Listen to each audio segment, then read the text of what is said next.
We spend a massive amount of our lives talking about learning. I mean, think about it. We learn to walk, to talk, algebra. Even if we swear we'll never use it. Exactly. And, the big one, the one that sells all the movie tickets. We learn to love. It's the whole plot. It's a standard narrative. You accumulate a skill, you get better at it. Right. But I want to flip this script today. I want to talk about something that's way messier, way harder, and honestly, it's something we just don't really discuss because it means something went wrong. You're talking about unlearning. I am talking about unlearning because, let's be real for a second, what happens when the definition of love you got as a kid is broken? What if your blueprint for connection wasn't safety, but, I don't know, survival? That's a terrifying place to start, but it's the reality for so many people. If your whole foundation for how you relate to another person is flawed, you can't just build on top of it. It's impossible. Structurally impossible. Yeah. You have to tear the whole thing down first. And that demolition process, that's exactly what we're looking at today.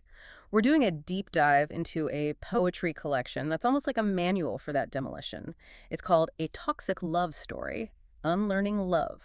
Quite a title. It's by an author named Sammy Brown, published by FTLOP Publishing, which stands for, by the way, for the love of poetry. Well, with a title like that, you know this isn't going to be your typical collection of sonnets about, summer days. Definitely not. Sammy Brown calls it an inside look into the mind of love, moving through really hard times. But there was one phrase in the intro that it stuck with me. She says these poems are rooted in lived experiences and coping mechanisms taught in the home. Ah, okay. That phrase right there, coping mechanisms taught in the home, that's crucial. Why? Because it immediately reframes the whole thing. We're not just talking about a messy breakup or a crazy ex. We're talking about inherited trauma. It's suggesting the toxicity didn't start with the partner. It started with the programming. Right. So the partner is just an actor fitting a role the narrator was sort of auditioning for since they were a kid. That's a great way to put it. And that's why the unlearning is so painful. You're not just breaking up with a person, you're breaking up with an entire belief system. So our mission for this deep dive is to really unpack this. We're going to read specific poems, really get into them, and try to understand the anatomy of a toxic relationship. From that first addictive feeling all the way to reclaiming yourself. It's a journey from being a hostage to your own patterns to hopefully becoming a survivor. Okay, so let's jump in. Segment 1, the sickness and the mask. Usually, the beginning of a romance is the honeymoon phase. Everything's exciting, butterflies. Right, Technicolor. Here, it looks more like a fever. Listen to this opening stanza from a poem called The Sicker the Better I. I mean, the title alone is a huge red flag, she writes. The sicker the better. You warp my mind. What's good and bad with no boundary set up? I mean, there is no line. There is no line. Wow. That's the thesis statement of a trauma bond right there. But help me understand that. The sicker the better. Why would anyone want that? It just sounds so counterintuitive. It is counterintuitive to a healthy mind, sure. But if you grew up in chaos, stability can feel boring or even suspicious, like it's the calm before the storm. The text itself mentions fetishize my sadness. In these dynamics, the chaos is mistaken for passion, for intimacy. If we aren't fighting, if you don't warp my mind, do we even care? So the intensity becomes the proof of love. Precisely. The narrator is admitting they've been conditioned to see that psychological warping as a sign of depth. You warp my mind isn't a complaint in that stanza. It's almost a compliment. It's an addiction to the adrenaline. And to keep that going, you can't really be yourself, can you? You have to be what the other person needs. Which brings us to the next poem, The Sicker the Better Too. And she drops this line that it floored me. You told me I was pretty, and I didn't even take off my mask yet. Oof, yeah. That line does a lot of heavy lifting. It's devastating, because a compliment is supposed to make you feel seen, right? But here, it proves you aren't being seen. Exactly. The partner isn't loving the narrator. They're loving the projection. They're loving the performance of the compliant partner, or maybe the victim. And the narrator knows it. That's the tragedy here. They know they're wearing a mask, but they take the validation anyway. It's like eating junk food when you're starving. You know it's not nutrition, but it fills the hole for a minute. And in that same poem, she talks about her scars, saying, it's ironic the way they make me feel complete. It suggests that without the damage, without the drama, she feels empty.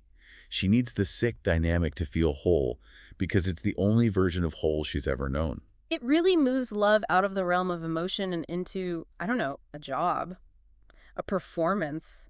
And that leads us right into how this relationship actually functions day to day. It's not a partnership, it's a business deal. And a really bad one. Yeah, we move from the psychological hook to the transactional nature of it all. This was so clear in the poem Love Isn't Cheap. Listen to the words she uses. Buy you, trade you, you're my property, you belong to me. My love will cost you, it comes with a fee. That is just chilling. Buy, trade, property. It strips away all the romance and leaves just the power dynamic. This is the language of commerce, of ownership. It makes me think of that feeling, and I bet a lot of listeners will recognize this, where you feel like you constantly owe the other person, like they're just tolerating you is a debt you have to keep paying off. That's exactly it. In clinical terms, we might call it coercive control, but here it's presented as an economy. The narrator is realizing that love isn't something shared, it's a commodity that's being leased to them, and the landlord can raise the rent at any time. And the debt is never cleared. In another poem, Love is a Masochist, she writes, every second, a cost, every memory, a debt. And I know in some of the blog posts around the book, this idea comes up of the soul eventually going bankrupt. That metaphor, bankruptcy, is perfect. Think about the mental load of that. If every memory is a debt, you can never, ever relax. You're constantly in the red, always trying to earn your way back to zero, but the fee just keeps getting applied. It's spiritual exhaustion. You're just depleted. And that exhaustion isn't just in your head. It's not just spiritual. It shows up in the body.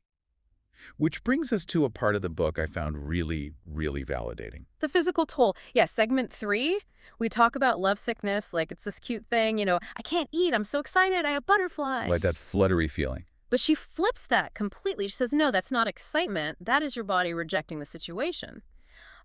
In Drunk on Love 2, she writes, hunger eats away her mind. Anxiety fills her before the food. No appetite when she's thinking of you. That isn't butterflies. That's a cortisol spike. It's a classic stress response. It's visceral. It's an illness. And if you look at Drunk on Love 3, the connection gets even more explicit. The poem says, anxiety is lunch for you. It's like how you beat me to the punch without laying hands on me. Wow, without laying hands on me. That is the key. We so often look for bruises as proof that a relationship is abusive. We say, well, they never hit me, so I must be overreacting.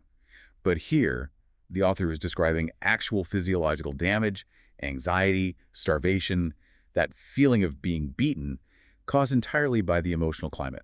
There's a line right after that, too. How your words drew first blood, your tongue's sharp enough to make me bleed. It creates a somatic reality.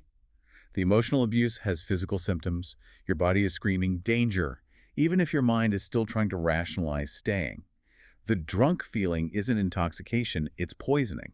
So, okay, let's recap where we are. You're psychologically sick, you're spiritually bankrupt, you're physically wasting away, and the logical question from the outside is always, well, why didn't you just leave?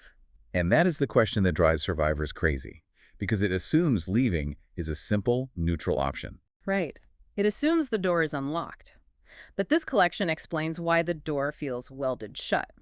This gets us to the idea of the cell. There's a poem, Love is a Cell I, that totally rewired how I think about boundaries. Listen to this. If we segregate ourselves with borders, will we be comfy? Boundaries feel like walls to me. Love is a cell for me. This is such a crucial pivot point in the text. This is where the unlearning really has to happen. For this narrator, a healthy boundary, which is supposed to keep you safe, feels like a wall of rejection. Boundaries feel like walls to me. That's so profound. If you grew up where love was invasive, where privacy was an insult, then yeah, a boundary would feel like a punishment. Exactly. And so the cell, the enmeshment, the total lack of privacy, that becomes the comfort zone. But then comes the realization. In Locked Up 2, the narrator says, the cell is locked. You don't have a key. Do you mean to taunt me? That moment, you don't have the key. It's the moment you realize the partner isn't the savior. Right. For so long, the victim believes the partner holds the key. If I'm just good enough, if I pay the fee, they'll let me out. They'll give me the love I need. But here they realize the partner's just another inmate. Or maybe they never had the power to free them in the first place. Or even scarier, the realization that you locked yourself in because the cell feels safer than the open world. It's the trap of the known hell versus the unknown heaven. Precisely. Yeah. And realizing no one is coming to save you. That is rock bottom. But it's also the solid ground you need to push off of. And that push, that is my favorite part of this whole deep dive. The moment the script gets flipped, not just becoming a survivor, but becoming an agent of your own justice. A turning point. there's this short poem called Poetic Justice, and I honestly think I gasped when I first read it. I'm going to read the whole thing. It's short, but it packs such a punch. It's a lack of effort. I'll arrive when I show up, but isn't my time precious? I waste my life trying to grow up, breaking all the habits you taught to me. I killed you with the knife you bought for me. Poetic Justice. I killed you with the knife you bought for me.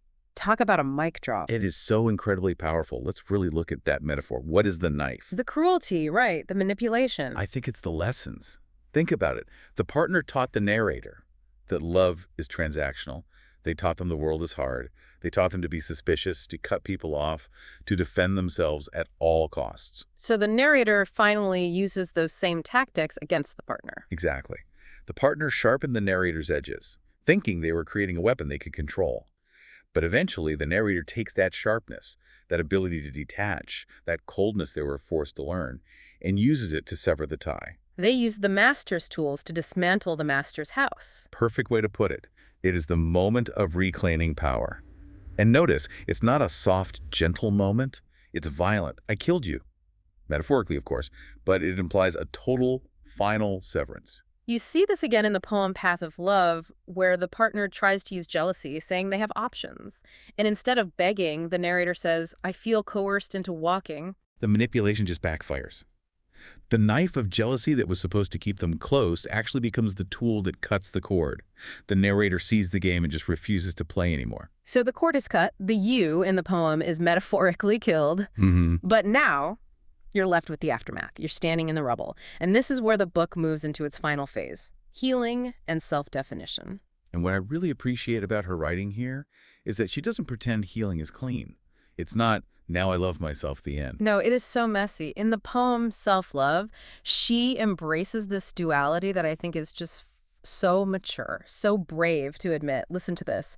I am the flower that blooms in the harsh climates. I am the pain and the pleasure. I am the victim, yes, but also the offender. Also the offender. That stops you cold. It really does. It's so easy to just say, I was the victim, you were the villain, period. Why would she admit to being the offender? Because true unlearning requires acknowledging your own role.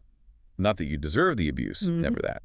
But that in order to survive a toxic environment, you often have to adapt toxic traits yourself. Like what, for example? You might learn to manipulate to get your needs met. You might learn to lie to avoid a fight. You might become cruel in your own defense.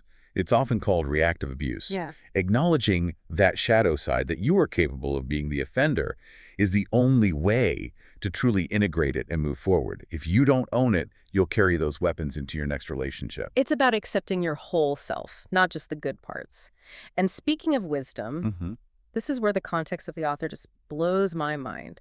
We've been analyzing this deep psychological journey, this, sophisticated dissection of trauma bonds. Right. Sammy Brown, the author, is 18 years old. That fact completely reframes the entire collection. In the About the Author section, she writes, I'm 18 and I bet I've been there, seen it, and done it. She talks about coming from broken homes where I was unloved and unwanted, and where vulnerability was seen as a weakness. At 18, most of us are worried about prom.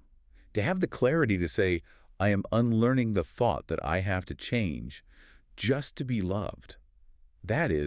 It's profound wisdom, but it's also a little heartbreaking. How so? Because it speaks to how quickly trauma forces you to grow up. You don't get the luxury of a naive childhood. You have to become a psychologist and a survivalist all at once just to make it to 18. She mentioned she founded FTLOP Publishing specifically to discuss topics that are kept hush. Which is so important. She's creating the platform she wishes she had. She says she's publishing topics from systemic leverage to emotions bottled up. She recognizes her personal pain as part of a larger system. Those coping mechanisms taught in the home we talked about at the very start, she is breaking a generational cycle before she's even old enough to rent a car. It is incredibly impressive, and it really puts that unlearning theme into context. This isn't someone looking back at a bad marriage from age 40. This is someone in the thick of it, deciding, right now, I am not carrying this forward. I'm dropping it here. Which is the hardest thing to do. Learning is additive. You just add new info. Unlearning is demolition. It's harder because you have to dismantle the very foundation you're standing on while you're trying to build a life. So as we wrap up this deep dive into a toxic love story, unlearning love, let's just look at the map we've drawn. It's been quite a journey. It has. We started with the sickness and the mask, that addiction to chaos. Then we moved through that transactional economy where love is a debt, and we saw how that debt shows up as physical illness. We entered the cell, realized no one else had the key, and then watched the narrator pick up the knife of her own painful lessons to cut herself free. And finally, blooming into a self-love that acknowledges she's both the flower and the offender, the survivor and the shadow. It's a hero's journey, but the monster wasn't just the partner. The monster was the definition of love itself. And that brings us to the big takeaway. Why does this matter to you, listening right now? Maybe you're not in a toxic relationship, maybe you are. But I think this work asks a question that applies to all of us. It brings me back to that poem, Self-Love. It really challenges us to look at our own masks. Exactly. We all wear masks to earn love. We all perform little transactions. If I do this, they will like me. So here's the thought I want to leave you with. Let's hear it. If you stripped away everything you were told you had to be to earn love, if you stopped performing, stopped paying the fees, stopped wearing the mask, who would be left standing? And more importantly, would you recognize them? That is the question, and I think the answer is worth a demolition. Thanks for diving deep with us today. Take care of yourselves. See you next time.